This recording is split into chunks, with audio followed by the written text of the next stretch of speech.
তো ওখানে এক রাজা ছিলেন, তার নাম হেরোদ। জানি তো আমরা, যারা পুরোনো, যারা আমরা বাইবেল পড়ি শুনেছি, তারা জানি তো হেরোদ। তো হেরোদের সময় কি হয়েছে, আমরা জানি যে অনেক বিশেষজ্ঞ লোক থাকে।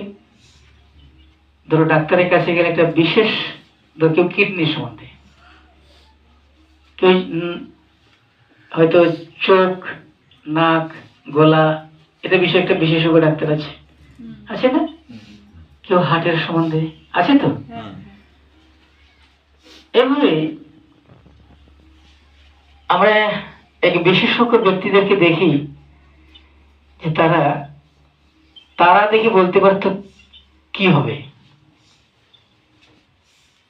অনেকে আমাদের দাদুদের সময় আমরা জানি এইখানটায় তখন পালাঘর মারা হতো, শুয়ে থাকতাম, ওই ঝাঁক তারা যেত বলে সাত হয়, তারা সাতটা একসঙ্গে আছে।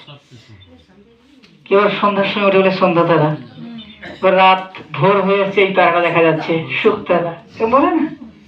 ঠিক এই তারার সম্বন্ধে নিয়ে তিনজন ব্যক্তি খুব গবেষক, যে তারা বিশেষজ্ঞ, তারা গবেষণা করে দেখেছিল একটা তারা দেখা গেছিল, আর সেই তারাটার চিহ্ন ছিল যে এই পৃথিবীতে কিন্তু এক ত্রাণকর্তা রাজা সারি দিয়ে দুজন মাঠে,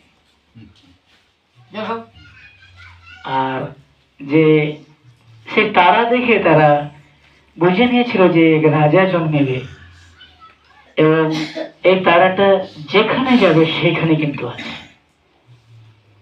এবং তিনি পরিত্রাতা। তো সেই পণ্ডিতদের খুব দূরে বাড়ি, তারাটা যেখানে আসবে, পরিত্রাতা যেখানে আছে অনেক দূরে বাড়ি।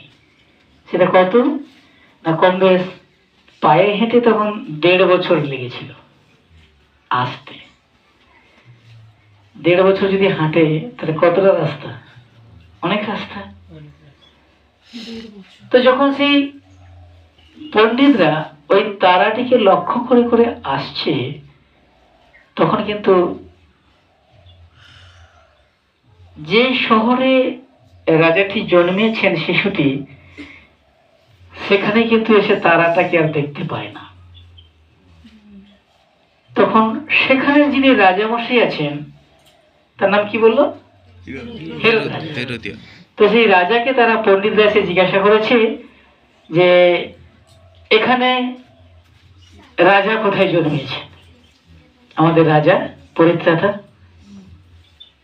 সে রাজা তো, আমি তো রাজা, আমার কি রাজা, আমি তো রাজা। তখন তিনি কিন্তু কথাটা শোনার পরে দেখেছেন তারা পণ্ডিত, তাদের বেশভূষা, কথাবার্তায়, তখন রাজার মনে একটা জিনিস আন্দোলন হলো, না আমাকে জিনিসটা ভালো করে জানতে হবে। তখন তার সেই রাজার যে সমস্ত জ্ঞানীরা রয়েছে, শাস্ত্রবিদ রয়েছে, তাদের কাছে গিয়ে জিজ্ঞাসা করলেন। তারা বলল হ্যাঁ রাজা আসবে, আছে তো, শাস্ত্রে আছে তো, আসবে। তো তারা জানেন যে কবে আসবে, আসবে একজন। তখন তিনি পুরনো নিয়মে মিখা খুলে 5 অধ্যায় 2 পদ থেকে দেখিয়ে দিলেন, এই লেখা আছে একজন আসবে, অনাদিকাল হইতে তিনি আছেন, রাজা রূপে আসবেন, বালক হয়ে আসবেন, কিন্তু অনাদিকাল থেকে তিনি আছেন। দেখবে মিখা 5 অধ্যায় 2 পদে লেখা আছে কথাটি। এবারে রাজার মনে তখন এমন অস্থির হলো, তিনি রাজসভায় সবাইকে অস্থির করে তুলছেন, আমি রাজা আছি, আবার কি রাজা।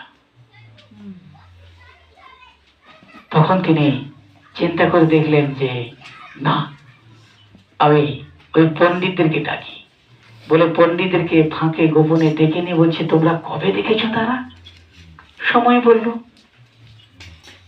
না, তোমরা এসেছো তাহলে রাজার সঙ্গে দেখা করতে, না আর কি, না আমরা প্রণাম করতে এসেছি, আমাদের মুক্তিদাতা তিনি রাজা। তখন তিনি খুব চিন্তা করে বলেন যে তাহলে তোমরা দেখা পেয়ে গেলে যখন প্রণাম করে আসবে না, আমাকে কিন্তু তোমরা বলবে। বললে কি হবে না, আমিও গিয়ে প্রণাম করব। এটা তার কিন্তু ছিল উপরের কথা, আর ভিতরের মধ্যে কি ছিল, ওই বাচ্চাটাকে মেরে দিলে তাহলে কিন্তু আমি রাজা, হ্যাঁ আমরা যদিও কাল্পনিকের মধ্যেও দেখি, আমাদের জাগতিক ভাবে একটা বই আছে যে তোমাদের বধিবে যে গোকুলে বাড়িতেছে। কার কথা গো? কে বলছিল? কাকে বলছিল? কংস, তাই না? হ্যাঁ, তোমাকে বধ করা হয়েছে, গোকুলে বাড়ছে সে। তো সেই জন্য সেও তার ওই বাচ্চাকে খুঁজছিল তার জন্য মেরে দেওয়ার জন্য। তো আমরা দেখি যে বাইবেল থেকে আর প্রকৃত সত্য যেটা, আর যেটা কোনো কাল্পনিক নয়, পবিত্র, তার মধ্যে আমরা কিভাবে দেখতে পাই যে তখন তিনি খোঁজ করছেন, যখন পায় না তখন পণ্ডিতদের বলা আছে, পণ্ডিতরা দেখিয়েছিল আমাকে বলবে। তো পণ্ডিতরা ওখান থেকে ঠিক রাজার ওই ঘর থেকে বেরিয়ে যাওয়ার পরে তারাটি দেখতে পেয়ে গেছে। কেন না, এই রাজার মনের মধ্যে যে আছে ওই শিশুটিকে হত্যা করবে, পণ্ডিতরা কিন্তু জানে না। সানিদি জলের একটু দুটো জলের চোখ লাল হয়ে গেছে। তাহলে তার মনের মধ্যে আছে কি হত্যা করবে, তাই তারা দিয়ে ওখানে দেখা দেয়নি। না রাজাকে বলে ওরা যেত, তারা দেখে দেখে রাজাও তার পিছনে যেত। ঠিক তারা রাজার ঘর ছেড়ে যখন বেরিয়ে যায় তখন দেখতে পাই তারা দেখা যাচ্ছে। তারা ঠিক মহানন্দে তারা দেখতে গেছে। ঠিক তারাটা যে ঘরে প্রভু যিশু আছেন সেই গৃহে গিয়ে উপরে সোজা দাঁড়িয়ে গেছে। ওরা গিয়ে দেখে না ছোট্ট একটু শিশু, তারা মায়ের কোলে। তখন বয়স হয়ে গেছে কম বেশ সম্ভবত 13 বছর, পায়ে হেঁটে আসছে ওরা। আর ওই টাইমটা জেনে নিয়েছে বলে ওই রাজা কিন্তু 2.5 বছরের ভিতরে যত বাচ্চা ছিল সবকে 2 ঠ্যাং ধরে চিরে দিয়েছিল। কেন না রেগে ওই পণ্ডিতরা ফিরে আর যায়নি। পণ্ডিতরা দেখলো, তারা উপঢৌকন দিল, তারা যেটা এনেছিল উপদেশ থেকে, তাদের খুব দামি দামি জিনিস। আর কি কি জানি মনে আছে? গন্ধরস, স্বর্ণ, ও বই দেখে টুকলি করে